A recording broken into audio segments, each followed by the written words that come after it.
Okay, we good? Mm. Welcome. Yes.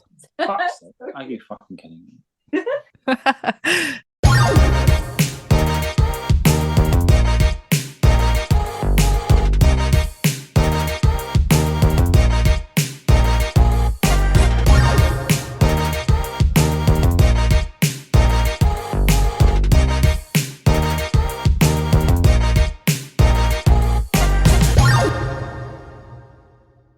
Welcome to this week's episode of the Lads Film Thing podcast, where four friends discuss a film and generally have a good time. And be warned, there will be spoilers. So you've got Lucy. Hi.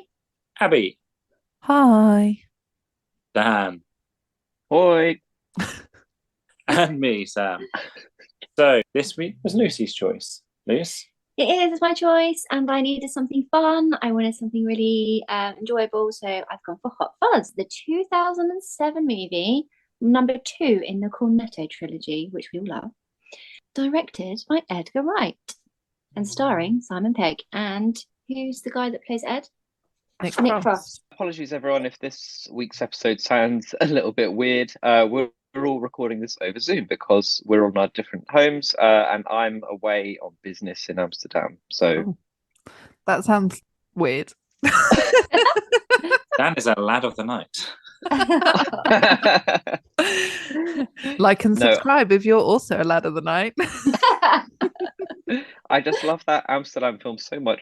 I came to see where it was filmed. It turns out none of it is here.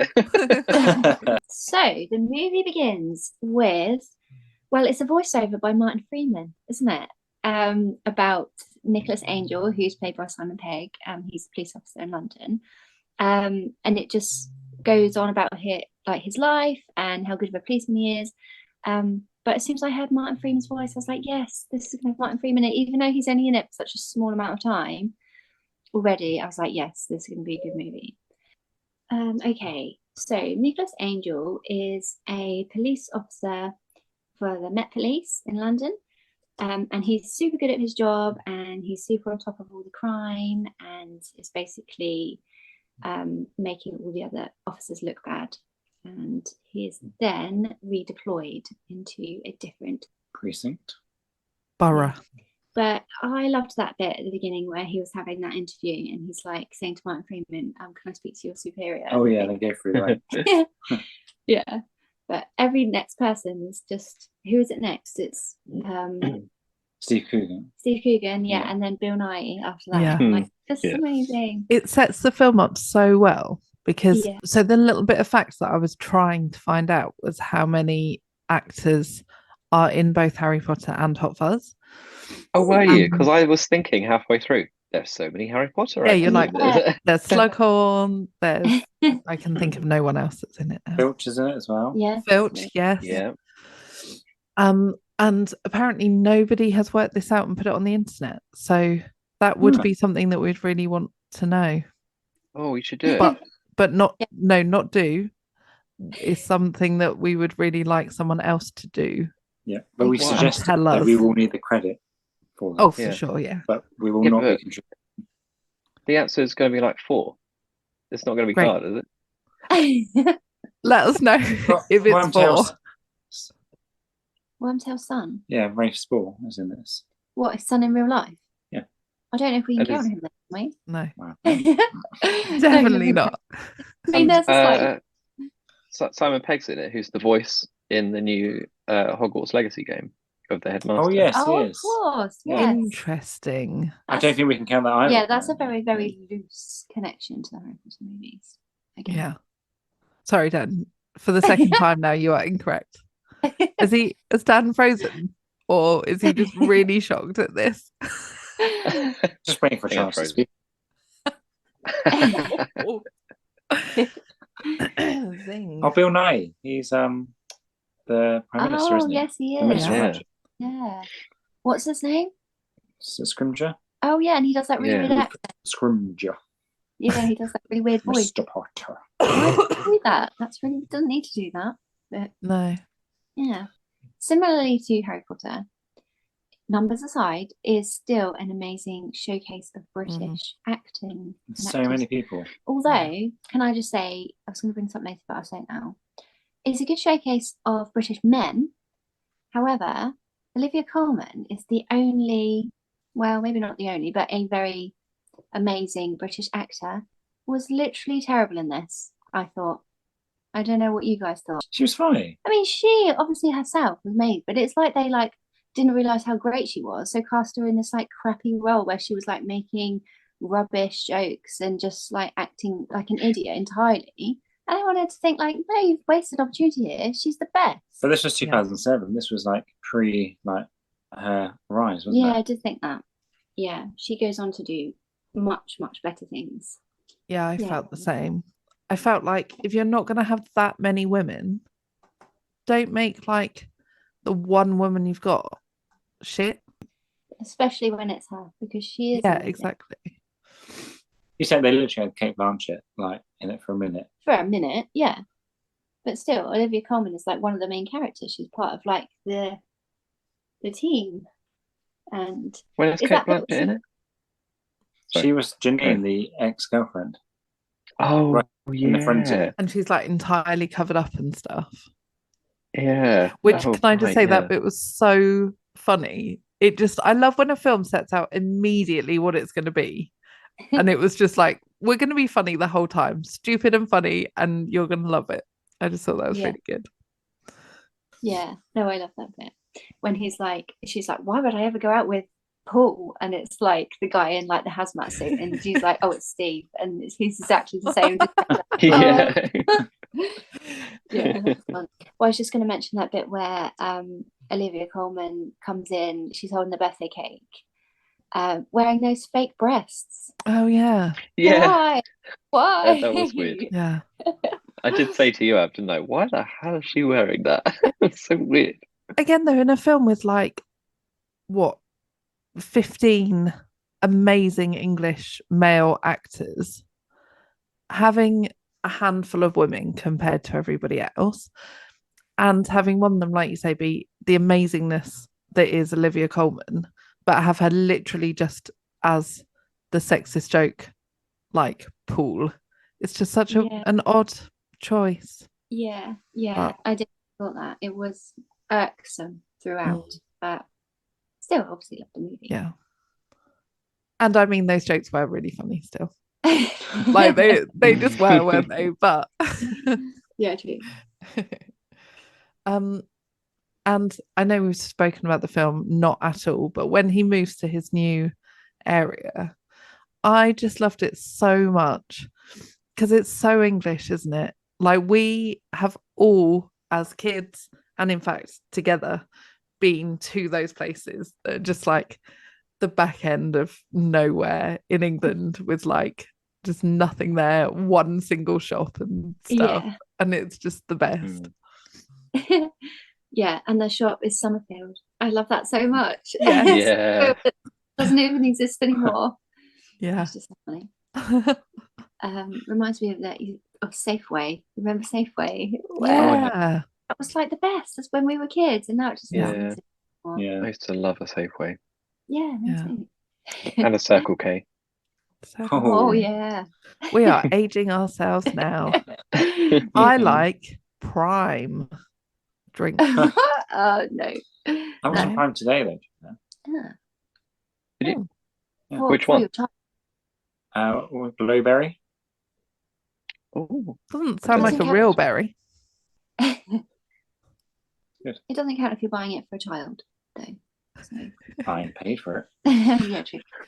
Do you know, I noticed something the other day, that you never see Prime bottles discarded.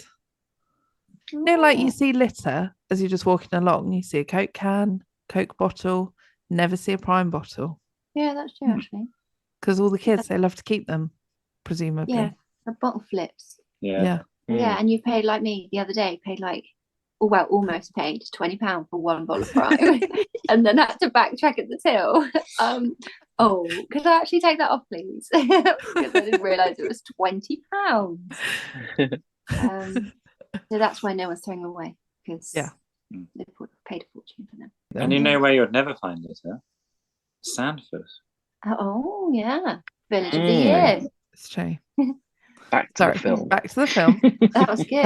That's Sam's version of putting his foot down. Yeah. Enough talking about that fucking rubbish and litter. Let's get back to the film. The Lads Littering podcast will be released. And for those of you who are out there thinking that is what I'd listen to, tell us. We'll make it. We'll make it happen. Yeah. Well, when he moves to what town is it again? Sandford. My favourite bit is, so obviously his cottage is not available yet, so he has to stay in that inn or that B&B. And when he goes and that woman's doing the crossword, the receptionist, and and then he goes hag, and I just loved it so much. And then it comes back at the end. They do it for real. They do during the show. And even before that, when it's really eerie, she's like, "But you've always been here." She's like, "Oh, sorry, I thought you were my husband." Those are great scenes. Yeah, I love that. Yeah. That's that was the joke I wrote down. That crossword joke. That was so good. Really? Yeah, brilliant. Hag. Yeah, I love hag. The word hag is not used enough, is it? No. I'm definitely going to drop that in. You use the word hag more than any other person I know, for sure. Really? Okay. Yeah. Well, this is me saying, come on, everybody else, you're not using it enough. I found quite an annoying part of this movie. It's just probably my interpretation of it, but Nicholas is so stressed. And he made me stressed. Just watching him just stressed me out. You know that bit where he's lying in bed and he's squeezing that hand weight, what is it, that exercise thing? Yeah, that's true. Yeah. And that bit where he's marching through the station and he's I don't know, he's just too stressed for me to even enjoy watching. I don't know if anyone felt the same. Yeah, I definitely did. Well, not so stressed that I couldn't enjoy watching it, but there was something about him that rung true about my level of having to have everything perfect when I complete the work day, and being so stressed that I can't do that stuff, and all of that stuff that made me, it wasn't a chill out film, was it? But then his character in Shaun of the Dead, Sean, is too laid back to make the film always enjoyable. She's come on, grow up with it. Mm-hmm. So he does play quite extreme but mildly extreme characters, doesn't he? Yes, that's right. And I guess they are by the end of Shaun of the Dead, he sorted himself out. Yeah, by the end of this, and World's End, he's just that real lout, kind of annoying guy, isn't he? Yeah, the full spectrum of Pegg. So, in terms of the story, he moves to Sandford, and there's that scene in the pub where everyone's underage, and it's Danny, isn't it? We first meet Danny when he's totally drunk and tries to drive home, or does drive home. He does drive home. And I love that bit where he's what's your birthday? And the guy says whatever date, and he went, what year? And he goes, every year. I just love that bit. Yes, I'm going to use, the next time you're pulled over. The next time I'm under 18 and quizzed for being in a pub. So he basically wraps up the entirety of the pub and takes them down to the station. Can I just say, I love the image of you doing that in our doctor's surgery. She's this birthday, what year? Every year. And her just being no, seriously. What year? I haven't got time for your shenanigans. Sam and Dan, you would? I might do. I think our charm would just get us through it. Yeah, the old ladies love you, Sam. She would love that. Oh, every year. And they'd be doctors. No, because some doctor surgery receptionists have not got the humour in them. They're there to do a job, and that job is not laughing. So he takes Danny to the police station and puts him in cell. And then comes back the next day to find that Danny is actually his partner. I mean, his police partner, not his life partner. So here is where you find out that Danny's the son of the police inspector. And I love the way Jim Broadbent says his name, Nicholas. Yeah, I love that. It's that Slughorn, isn't it? Yeah, it's like your predecessor, something you would never have. A great big bushy beard. Oh yeah. Yeah.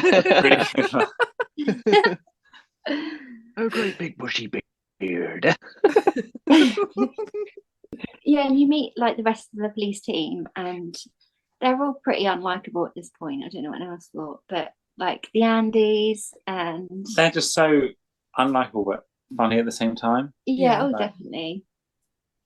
Yeah, but I can't help feeling sorry for Nick's part in this because I love Simon Pegg mainly because he reminds me so much of what's his name from Sooty?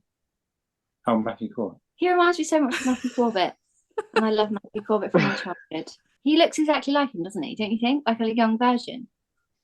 I mean, I'm worried that this will end our friendship, but I don't remember what Matthew Corbett looks like. Oh, Like Simon Pegg. He looks like Simon Oh, then yes, he does look just like him. Yeah, I think you're right, actually, Luce. I think you are right. Yeah, he does. Yeah. And it does get a little bit like bullyish, doesn't it, in this scene? Like everyone's being so mean to him. He's like the new guy. I've just had to Google Matthew Corbett. Yeah, he does look quite like him. Yeah, He is a blonde man. They have the same face. They're just like 60 years apart, 30 years apart. I feel like we've gone off track. We may have gone off track a bit, but okay, it's really important stuff. So then we have to watch the show by Martin and Eve, Romeo and Juliet. The Amdram show. Yeah, the Amdram. Which is terrible. And then subsequently, they're both in a car accident or traffic collision. Yeah. Collision, yes. Yes. Nice. Why have I written the words Angel's Face? Don't know. Don't know. Is the woman called Angel? No, his name is Nicholas Angel. Yes, Simon Pegg. Oh, Angel. Is that because you thought his face looked like Matthew Corbett? I was just sat there like, God, that guy looks like someone who's had his hand up a bear's ass. Oh God, no! Don't poison Sooty with your horrible brain. That was unnecessary friendly fire, Abby. Sorry, Luke. Look, in plenty of episodes, you can see Sooty's legs. Okay, I'm just saying he doesn't. You don't know he's Muppet. You don't know anything about it. Okay. Maybe that's why he doesn't speak because he doesn't have this. Oh. Okay. Can I? Sorry. So I've still got the Matthew Corbett Wikipedia page up to my right, where it says, on Sooty's 60th birthday in 2012, he said that the bear was in, or should I say, on the right hands. And it just made me laugh from what you were saying. God. No, so they're doing Romeo and Juliet. And again, like, obviously this film is beyond reality, but the thing that's good about it is we have all been individual people in this. Like, we as English people of this time really recognize this village. We've been to this village. We, I think, went on like a caravan holiday to this village in what was that, 2008 or something. And we've also all seen these like shitty English Amdram things that we've been forced to go to for some reason or another. And he's watching and his face is just like aghast because it's so awful. Yeah. And you just really are like, yes, I'm with you. Yeah, definitely. And it is weird the way they have that kiss at the end as well, which just like gross and weird and icky, and I do not enjoy it. Yeah. So do we know that they've been murdered? We do. They're murdered, aren't they? Yeah, because you see like the hooded figure. They get butchered, don't they? And then but then the next we know, it's all set up as like a car traffic collision. And they were decapitated by that sign, which is quite funny. But no one believes Nicholas when he suspects that it might not be an accident and says like there's no skid marks, which is actually hilarious. Oh yeah, I love that bit. Yeah, doesn't he just shout skid marks? That's just Yeah, he's like, how what have you got? I've got skid marks. In the meantime, they're called to find a missing goose or a swan, and then end up discovering a massive stash of weapons that they call him Filch, that Filch has in his. Arthur Webley. Yeah. But he's He the will guy that always be Filch. Yeah, Yeah. exactly. But he has that really funny, I was gonna say accent, but obviously Like mumbling country. yeah, it takes like 3 people to Yeah. interpret the So next, George is killed. And at the moment we don't really know why, but he's murdered in his home, and then that's made out to look like a gas explosion. And you've got the amazing Timothy Dalton, Simon Skinner, Yes, I the love him. manager of Summerfield. Yeah. He's so good at being like a creepy bad guy. Yeah. Yeah. I'm a slasher. I slash prices like every single Oh, time. yeah, He's so yeah. like smarmy but amazing. Yeah. And he drives past, doesn't he, when there's the all the remains Oh on yeah, yeah. the floor, and just makes himself look suspicious. And he can't help but like show himself to be more clever. Like that's the thing that he's Yeah. getting Yeah. across, isn't he? Also, again, I'm rubbish at remembering what order things happen in. Mm. But is that they have a great time at the pub? That's before this guy gets blown up, yes? Oh, it is, yeah, because the guy is pissing all over the. Oh, that's right. Yeah. Yeah. That bit in the pub. Mm. Oh my god, it's so adorable. Yeah, yeah. Yeah, I do love it. There is like a little bromance brewing. This is what I Yeah. realised when I was watching it. Maybe this is why subconsciously I chose this movie. You know, I love bromance. You do. Yeah, that's a great bit. And obviously we see a guy that's cloaked, like a cloaked figure doing all these murderings. So this figure is killing people. We don't know who it is. So George is killed, and then there's the church fete, where Tim, who's a journalist, reveals to Nicholas that he has some inside information and he needs to tell him. But before he gets to tell him, The spine is dropped from squished. his head. Yeah, it's such a gross but amazing death. Yeah. That is amazingly gross. Yeah, it was brilliant. Yeah, which is great about this movie because it is very gory, but it is just like tongue in cheek. You never actually feel scared or grossed out. It is Yeah. just Yeah. hilariously Yeah. gory. It's quite Yeah. fun. It's good actually because we watched this film at different times because we borrowed your DVD, and so I Blu-ray. picked it up, didn't I? Blu-ray DVD, potato. And I said, "Look, this is an 18. I can't believe that." And you were like, "Oh no, it's pretty gory." And then we watched it, and I was like, "Oh yeah, it is really gory." I've totally forgotten that. And Yeah. that spire bit, that might be the most gory bit actually. You properly see it like jammed down into A his good body. aim, though, and- isn't it? Like to get. Oh this yeah, thing. fantastic aim. Yeah.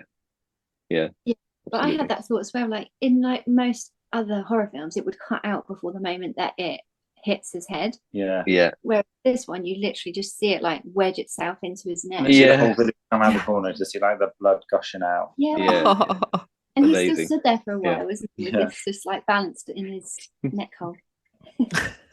Oh, God. Honorable mention. Can we give an honorable mention to the Blu-ray though? Sorry, the menu. It's been ages and ages Oh, yeah. since I've seen an old Blu-ray or DVD menu like that, where you click it and then like a side panel gradually slides out and there's a sound effect, and it's like made of like brushed aluminium, and then you click It's it so and then cool, isn't it? you have to like click 10 different things before you can even play the movie. It's so funny. That was fun in itself. Nicholas realizes it's Danny's birthday and he's been with him all day and it feels terrible. So he goes out to buy him a, what is it? A Japanese? Peace lily or Oh something? yes, Yeah. that's right. Yeah. Oh Japanese. yeah. Peacefully. Yeah, from Leslie the florist. And here is where he finds out the connection between the people that have died so far, which is a bit convoluted, isn't it? It's Yeah. something about someone selling some land, someone was going to find out and was going to develop it, and then it was going to be a shop. The gist was that it was bad for the village, wasn't it? Yeah, true.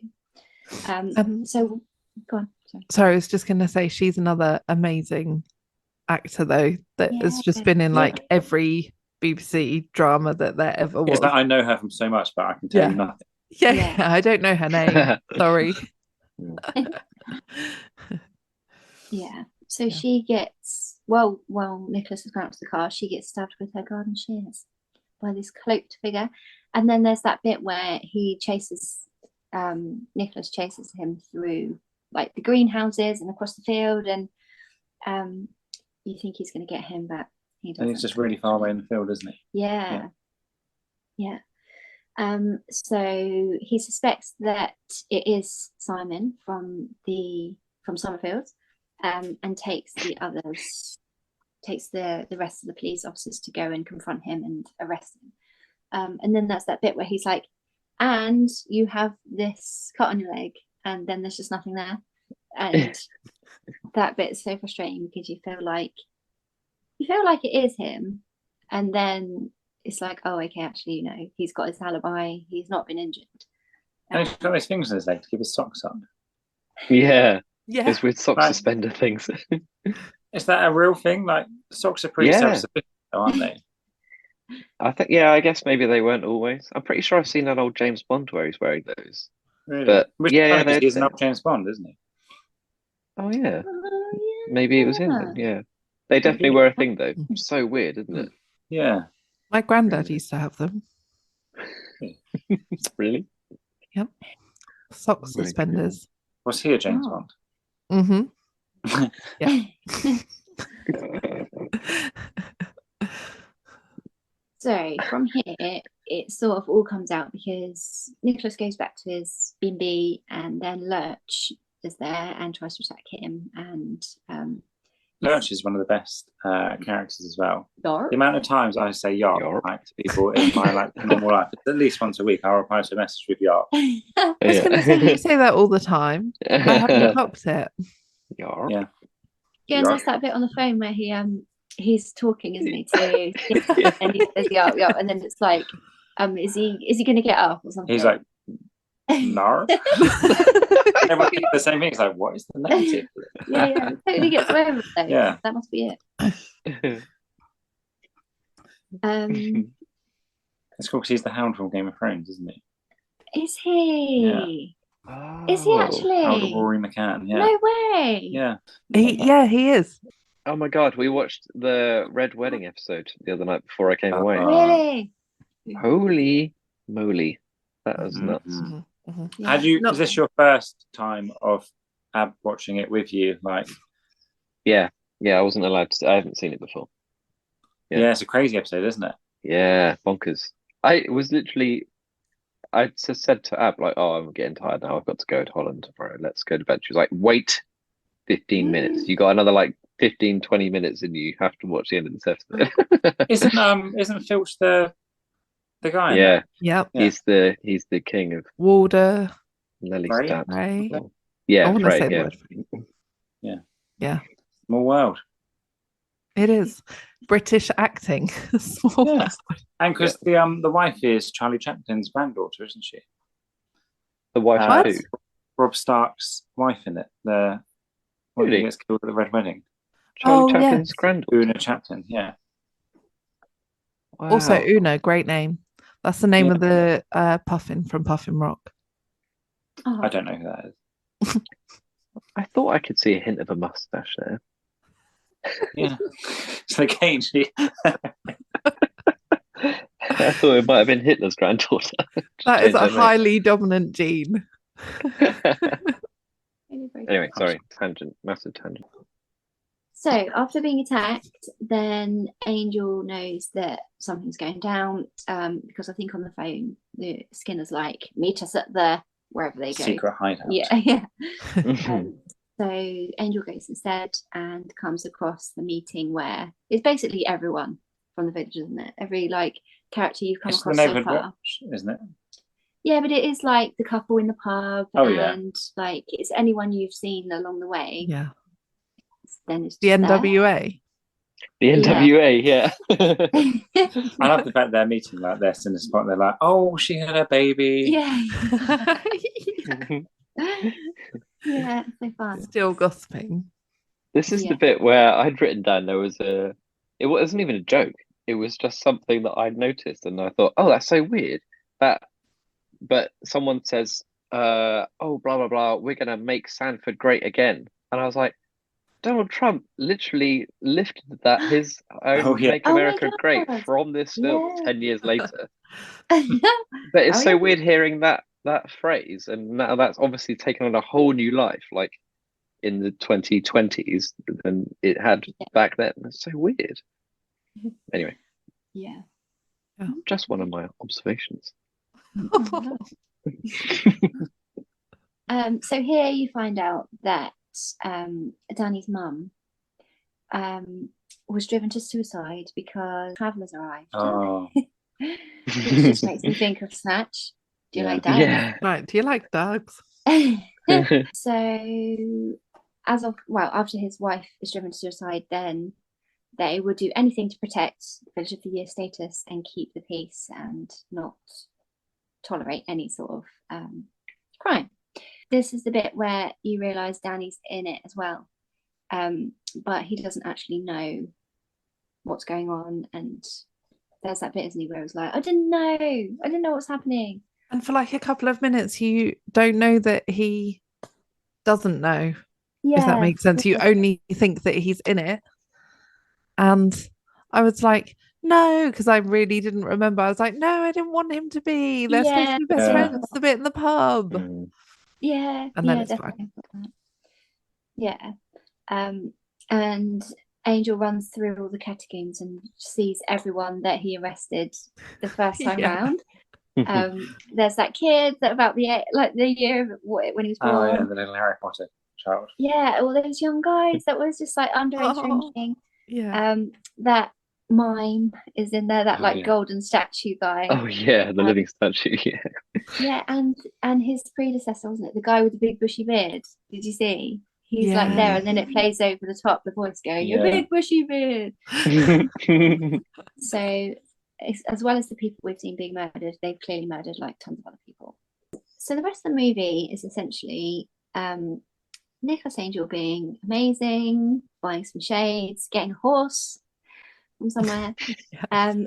and then us watching Danny just getting totally into it and like, this is going to be amazing, basically playing out the movies that he's loved. And like, And it's nice because the whole police force, well, except for the dad, decide to do the right thing. So it's them against the town, which is really cool. Right. Yeah, I did really like that they weren't involved in it. Yeah. So there's lots of showdowns, and he basically has to tick his way through the whole NWA. And there's lots of shooting and murdering, and it's great. It's really I think funny. there's much murdering there because they were all in the lineup at the end, like being arrested. Oh, they are. So I don't yes, think you're anyone right. actually gets killed, Yeah, that's true. despite so much shooting and gunfire. Yeah, but it's fun to watch. It's really fun. Yeah. The most English shooting in that nobody ever gets actually hurt. Yeah. Yeah, which true. is weird considering the film is an 18 and you already saw like some guy massively decapitated by a church spire. No one actually gets their head blown off or something. Yeah, that's true. Yeah. And then there's that massive scene in Summerfield where everyone's just first you got to take down, like, are they the butchers? Yeah, behind behind the a fish counter or something. Oh yeah. Yeah. And then, but the actual showdown with Skinner, it is in the model village, which I love that as well, because they're just like diving all over these little houses, and it's really cute. There's a really good bit in the middle of sorry, just before you get to that bit where Nicholas Angel, him and Danny like come across each other in the massive like melee at some point, and they're like, "Oh, I just did this," and he's like, "Oh, did you say this line?" He's like, "No, I didn't." But I did like, yeah. Did you say he's on ice? He's like, "Oh no, I didn't." But I did do this, and I did this line. They're like, in the whole thing, they're just talking about the cool lines that they should have said. Yeah, and things like that. It's so funny. Yeah, I love that, because even when Nicholas is saying, I can't remember what line it is now, but he said like, "Oh, I did say this." Danny's so impressed, even though like second-hand retelling of what happened. He's just like, "That's so amazing." But in the model village, as part of their fighting, Skinner gets that spire stuck through his chin Oh, and out of his that's so mouth. good. He's like, this is really painful. oh. Oh, That's really like, I mean, he deserves all of that. Yeah, it's quite fun, that bit, because I was like, I thought he was going to die, and then I was like, well, that wouldn't kill you because it's literally just gone. He's not wounded in any important bit. Yeah. But then when he's just there, like and like when he's getting like pushed off by the ambulance or whatever, they've just cut it off. He's just got like this big wedge of stone through his face. That's quite fun. And then Frank, he's in the car, isn't he? And then the swan's in the back seat, and he crashes into the tree. And he's like, even though you just watch it going off in the distance, you're like, it's going to hit the tree. yeah. Yeah, and actually, if I remember right, the swan belongs to Stephen Merchant. Stephen Merchant, who I love, and I wish he was in more. He's one of my favourites. But I'm glad he had a little cameo in there anyway.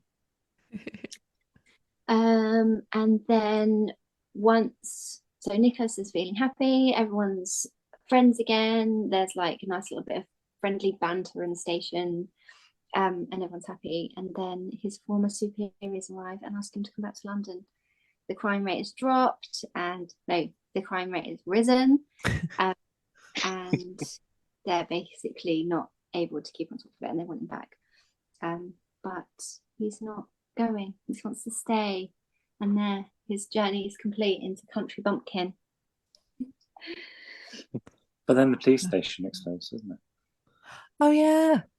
The guy from the NWA, the surveillance, yes. comes down, doesn't he?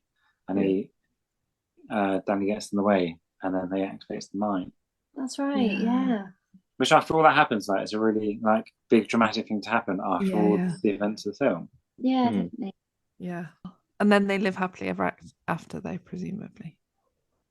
They do, because you see at the end he has this cottage. Yeah. When they're like, oh, your house isn't ready yet, and then it's like his house is ready, and even though like at the beginning when I was like, oh, he was super stressed and it was hard to watch that bit, he's like totally settled into country life. He's got a little rose garden, and he's got his little partner in crime. Yeah. Partner in anti-crime. Yeah. Yay.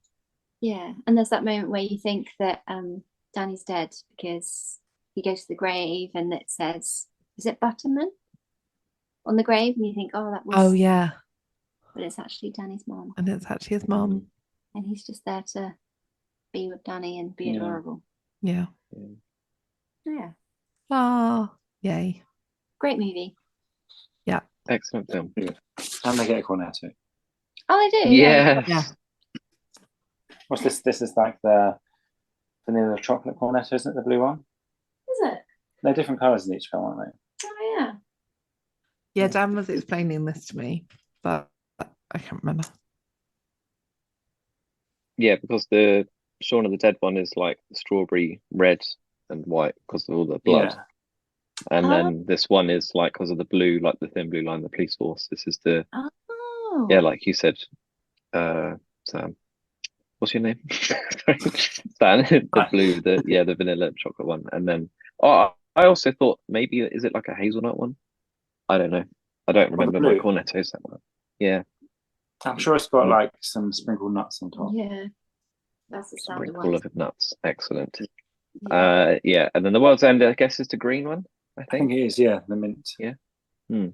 Yeah, because it's based because there's like a French trilogy, isn't there, with like the red, white, and blue trilogy, which is kind of like emulating.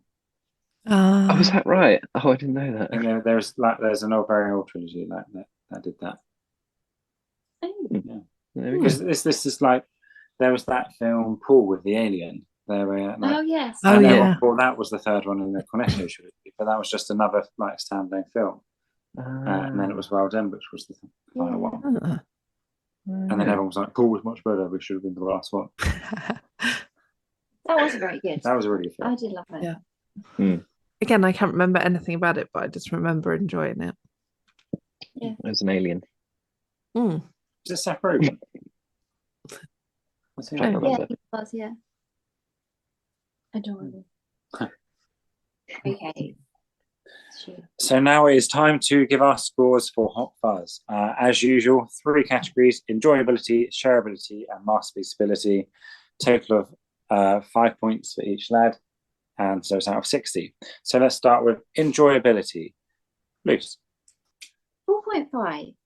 Abby. A 4, please, Sam. Dan. 4, please, Sam. And I will give it a 4.5. Oh, They're all quite close scores for our enjoyability. Yeah. Only a range of 0.5. Yeah. Nothing to discuss then. We all found it the same. Yeah, I loved this film and I was really looking forward to it. It's just, you're gonna have a good evening. I think the only thing I would say is sometimes feels a bit longer than it needs to be. It's one of those films that I don't know if we always start when it's quite late, but I sometimes dip it in the middle, but I think maybe it's just a little bit longer than it needs to be. The plot is like the murder plot is a little bit complicated, isn't it? It's like it could have been one person. It didn't have to be like 2 or 3. Yeah. All interlinked. I don't know. And there's so many classic jokes in there. I just love it. Yeah. Yep. Yeah, I felt the same, that it was just a really good evening. Yeah. Just really fun. Like I said, I was feeling like horrible and unwell, and it was just really cheered me up and made me laugh loads. And also I think that so many films that are just funny, the storyline really drags on and you're like, okay, this is just a string of jokes. But this one, you're actually like, oh, I want to know what happens and all of that stuff. Yeah. Shareability. Luce. That's 3. Oh, Dan. a 3. I also gave it a 3. Abby. A 2.5. Oh. Explain, please, for the listeners at home, why you dropped by half a point.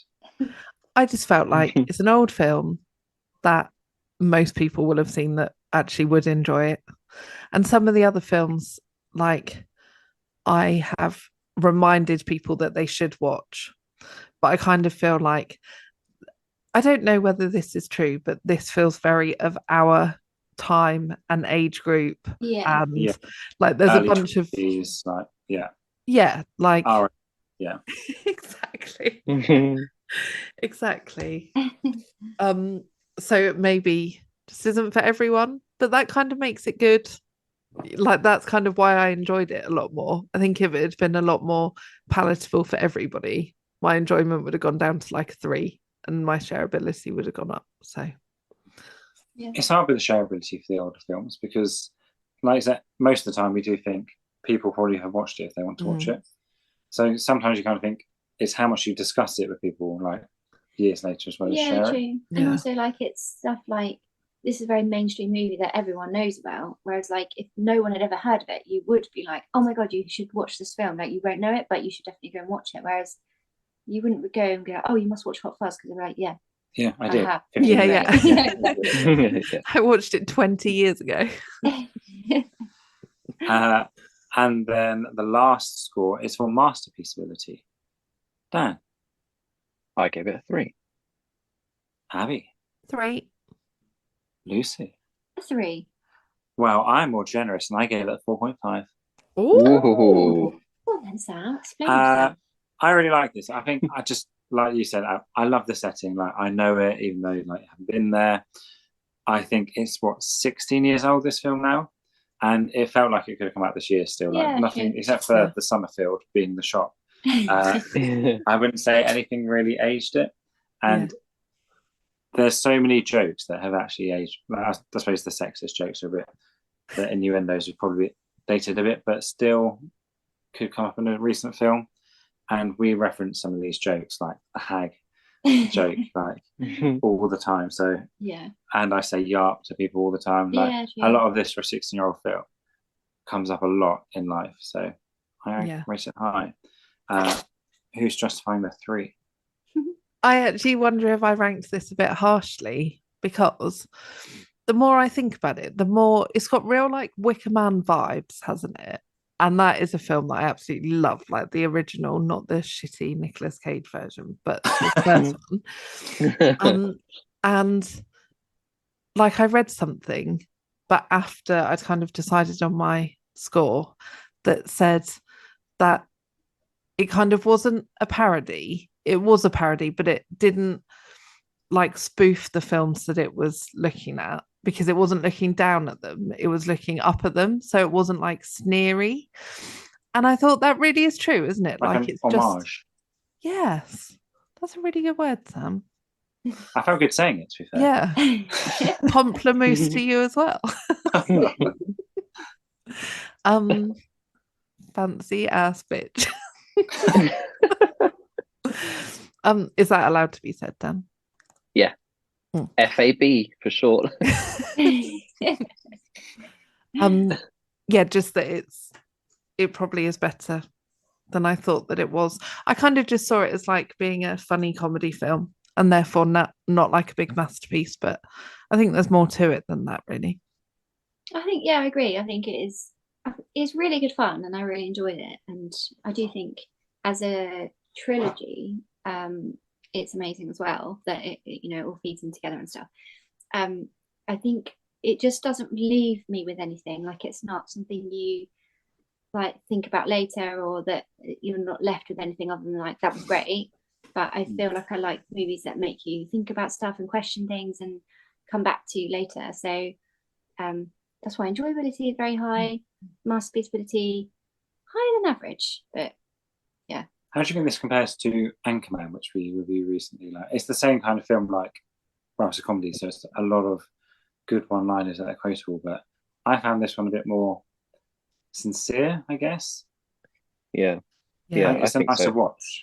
Yeah, but it's American versus British, isn't it? Yeah, really? maybe it's just our type of humour more. Because I think British humour is probably a bit more serious, and Anchorman, being American, is a bit more like enthusiastic and a bit like. Oh, it's serious. Like, I'm not made of eyes. Like, that's an amazing joke in this film. Oh yeah. I think also that the there's more storyline, like, that holds all of this together. Kind of strung together for the jokes, wasn't it? Yeah, and you kind of couldn't say like, oh, it had Wicker Man vibes. Like, that is a classic film. There's no possible way that you could say that Anchorman was linked to any like classic film. It was just that's true. Funny. Yeah. Just then, for reference, Anchorman. Do you want to know what we scored it? Yeah. Oh yeah. 37. Oh, okay. So what's this got? This has got a total of 42 out of 60. Which that feels right. Yeah. The proof is in the pudding. Yeah. Which is everyone's favourite film out of the Cornetto trilogy? Ooh. I think this one. Really? I think Shaun of the Dead for me. I love a zombie film, and that one is amazing. Yeah, me too. Shaun of the Dead for me as well. I'll go for this one. 2 against 2. 50-50 split. Thank you for coming along to the Sweets Lads Film Club and joining us while we discussed Hot Fuzz. We'd love to know what you thought about it too. Did you find it as lovely as we did? Let us know on our Twitter or Instagram. Find the details in our description. And do join us next week. So, if you enjoyed listening to our podcast, please leave us a rating and a review. And don't forget, share it with your own lads. And share it with all your friends and all your followers. But maybe not the NWA. Not for Hot Fuzz, anyway. So grab your popcorn. Round up your lads. Get watching. And join us next week. Bye. Bye. Jazz hands.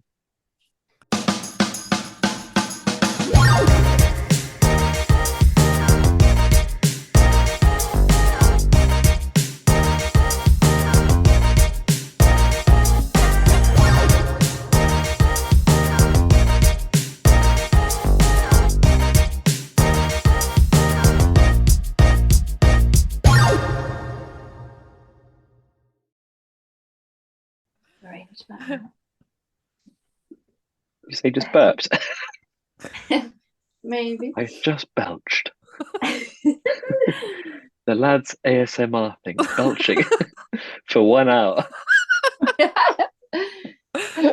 If any of you like to belch, please. Let us know in the comments. Put a mouth and a wind emoji.